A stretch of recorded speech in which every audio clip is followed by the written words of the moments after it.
ચૂંટણીના ત્રીજા તબક્કાનું મતદાન આગામી 7મી મેના રોજ થવાનું છે, ત્યારે આ ચૂંટણીની કાર્યવાહીમાં ફરજ બજાવતા કર્મચારીઓ પણ પોતાના અમૂલ્ય મતાધિકારનો ઉપયોગ કરી શકે તે માટે વ્યવસ્થા કરવામાં આવતી હોય છે, જેથી આજે સુરતના પૂર્વ ઝોનમાં પોલીસ અને હોમગાર્ડના જવાનો માટે મતદાન શરૂ કરવામાં આવ્યું છે। 2 દિવસ સુધી આ પોસ્ટલ મતદાનની પ્રક્રિયા ચાલશે।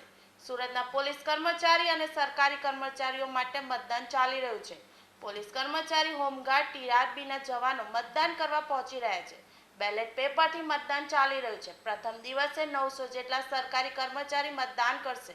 ચૂંટણી પ્રક્રિયાની જેમ જ સવારના 9 વાગ્યાથી 6 વાગ્યા સુધી મતદાન ચાલશે। પોલીસ અને હોમગાર્ડ સહિતના જવાનોએ મતદાનને લઈને લાઈનો લગાવી છે। 2 ફેસિલિટેડ સેન્ટર પર મતદાનની પ્રક્રિયા શરૂ કરવામાં આવી હતી।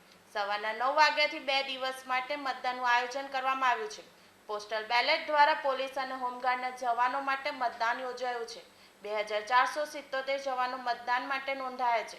કમ્યુનિટી સેન્ટર પર ઓછામાં ઓછા લોકો આવે અને સ્લોટ વાઇઝ આવે તે પ્રકારની વ્યવસ્થા કરવામાં આવી છે। ગરમીના વાતાવરણને ધ્યાને રાખીને પાણીની વ્યવસ્થા પણ કરવામાં આવી છે।